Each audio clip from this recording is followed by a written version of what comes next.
Tu t'es vu quand tu as regardé des films de Bisserie? J'ai souffert, mais le martyr. Terminator à l'italienne. Moi j'aurais aimé que ce soit des Terminator avec de la pizza, éventuellement, ou des pâtes, mais voilà. Inutile de dire, pas grand monde n'a fait de proposition, c'est normal, on vous en veut pas. Il n'y a que David de Footrack et puis Lorenzo qui ont participé. C'est que en fait on est en plein cinéma d'exploitation avec des affiches un peu racoleuses et souvent qui ne représentent même pas le contenu. Donc à l'italienne, pourquoi? Parce que en fait les Italiens s'inspirent beaucoup des blockbusters américains. Moi j'aurais aimé que ce soit des Terminator avec de la pizza. Ils en faisaient des sous-adaptations. Ou des pâtes. Allez, vas-y, allez-y. Le premier film auquel moi tout de suite j'ai pensé, c'était le seul que j'avais vu, c'était Atomic Cyborg de Sergio Martino, que nous avons en fait regardé. Alors c'est pour ça, je vais vous en parler rapidement, mais c'est pas les deux qu'on a choisis au final, c'est-à-dire que par dépit ne trouvant rien, j'ai été prête à revoir un film, ce qui n'est donc pas les règles du jeu. Et donc ce film de 1986 a été ta première expérience de cinéma bis ou de cinéma d'exploitation? Oserais-je dire que j'avais espéré qu'il serait également la dernière, mais non. Donc Atomic Cyborg, grand classique pour les amateurs de cinéma nanar. Donc on va pas développer, on trouve plein de choses sur ce film. Deuxième film que moi j'ai vu donc toute seule, c'est Top Line de Nello Rossati, qui est un film qui mélange un petit peu les aventuriers de l'Arche perdue, le cinéma d'extraterrestres, et effectivement il y a une séquence avec un cyborg grimé un peu à la Terminator, voilà, une séquence plutôt réjouissante, mais bon voilà. Par contre très bon casting, hein, film avec Franco Nero et George Kennedy.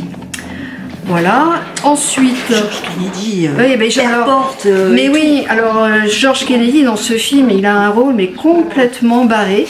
Je crois que je l'ai jamais vu jouer un taré en fait, complètement fou, complètement en roue libre. Indispensable. Hein. Oui, mais dans ce cas-là, ils le sont tous là a priori. Hein. Je pense pas qu'il y en ait beaucoup que vous allez avoir envie de voir. Ah ça, alors je voudrais ajouter un truc, c'est que vous êtes absolument tous obligés de les regarder également. Il reste eh bien les deux que nous avons vus. Alors vas-y. Dont le premier, c'est un film de 1989 de Bruno Mattei et qui se passe à Venise, la pauvre Venise ayant été condamnée au tourisme, interdite complètement suite à une pollution dévastatrice due aux algues présentes dans la lagune. Et on s'aperçoit qu'il y a une alerte parce qu'il y aurait une espèce de créature venue des enfers qui hante ces égouts et qui commence à bouffer un petit peu tout le monde. Alors, ce film s'appelle, il a 14 noms, je ne sais pas pourquoi, Terminator 2, Shocking Dark, Alienator et le sous-titre étant Spectre à Venise. Et donc ça se passe dans ces espèces de dédales de couloirs où une scientifique armée et une espèce de garde rapprochée aussi surarmée va se déplacer à la recherche de la bestiole. Donc ça s'appelle Terminator 2 mais ça ressemble plus à Alien en réalité. Alors c'est vraiment à chier. Le jeu d'acteur, alors série Z, c'est presque gentil pour ce film. Donc le jeu d'acteur, les dialogues, on n'y croit pas du tout. Pas du tout. Et donc il y a un bouton très pratique qui s'appelle l'avance rapide, qui vous permettra de gagner un petit peu de temps. Ouais. Parce que la vie c'est court, il faut pas. C'est vrai, on a perdu un peu, on a perdu quelques années d'expérience de vie avec ces films. Ouais.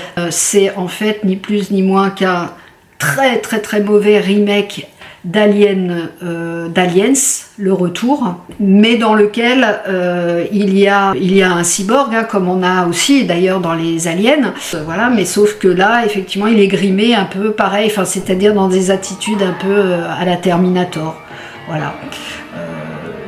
Il n'y a rien d'autre à dire de ce film qui est mais vraiment d'une nullité renversante. Et a priori aussi, dans l'ensemble de ces films, il y a une espèce de code avec ce qui pourrait être figuré comme des beaux mecs. Toi-même, t'as donné cette expression des beaux mecs et tout. Pour le Atomic Cyborg, en réalité, ils sont très très vilains. Non, mais super trop musclés avec un cou 3 fois le mien. Non, mais si vous êtes bourré au dernier stade, peut-être que ça passera. Peut-être. Ouais. Voilà. On en a regardé donc un deuxième pour cette sélection, un quatrième en tout, et je crois qu'on peut s'arrêter là pour les Italiens en tout cas, qui s'appelle Cy Warrior.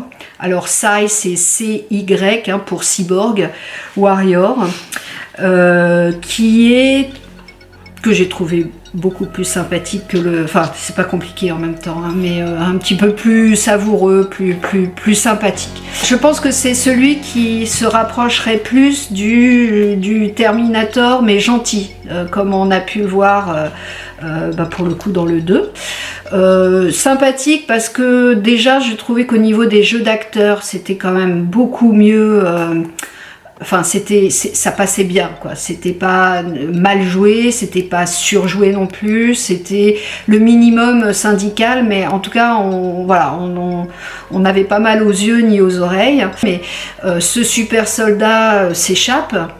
Et en fait, il est perdu, il est poursuivi par tous ceux qui veulent le rattraper, et puis lui, il est livré à lui-même dans une vie qu'il ne connaît pas, quoi. Donc, il y a beaucoup de moments où il court. Au début, il court beaucoup. Il arrive même dans un château médiéval, on n'a pas trop compris l'intérêt du site, mais pourquoi pas. Voilà, c'est pas ce que j'appellerais un navet. Pour moi, c'est un nanar. Sympathique, c'est pas un super, peut-être, je sais pas, après, c'est très subjectif la notion de nanar-navet, et là j'attends ceux qui vont me demander la différence. Je vais vous dire, pour moi, le navet, c'est vraiment le film, mais qui est mauvais, comme je disais tout à l'heure, il n'y a absolument rien à rattraper, mais rien du tout. Alors que le nanar, ça peut être un film qui a été filmé pareil dans des conditions exécrables, petits moyens, etc. Mais où quand même on sent une intention un petit peu plus sérieuse des réalisateurs ou des acteurs un peu plus impliqués. Puis il y a des petites scènes sympathiques, des petites choses qui font sourire, voire qui font rire.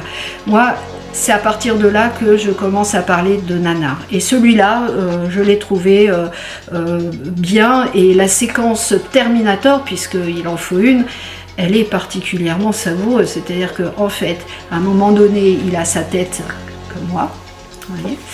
Et pour se reconstruire le visage, il va faire un espèce de mélange de farine, eau et je ne sais pas quoi, un peu rosé, machin. C'est bon ça.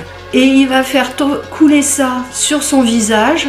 Il va prendre une petite spatule et hop là. Ah oui, c'est vrai, il se répare aussi. Il se répare tout seul. Il s'ouvre le truc et tournevis, machin. Voilà, alors le coup du bras, ça c'est classique, hein, évidemment. On le retrouve dans Atomic Cyborg et dans pratiquement tout. Enfin, attends-moi voilà. Simone, j'arrive. Voilà. Il me manque de boulons, passe-moi la clé de 12. Enfin bon, voilà. Voilà, donc cette séquence, moi je la trouve rigolote. D'ailleurs, je pense que c'est celle que je vous ai mis dans l'intro. Voilà. Donc oui, pas nanar, mais bien rutabaga quand même. Pas navet, je peux dire. Pas navet, mais rutabaga. Ouais, mais t'aimes pas les rutabaga non plus. Donc, horreur de ça. Voilà. Et voilà, alors, si vous voulez passer une bonne soirée, regardez ces deux films. Derrière, moi je me ferais bien une petite compile de Chantal Goya et finissez la soirée en allant manger au restaurant universitaire. Alors là, vous avez passé une soirée de... Hein ? Ou des pâtes. Bon, je pense pas qu'on vous ait donné envie de voir ces films, donc moi je ferai un petit montage pour que vous ayez les meilleurs instants. Ça vous évitera, enfin ça vous fera surtout gagner un temps énorme.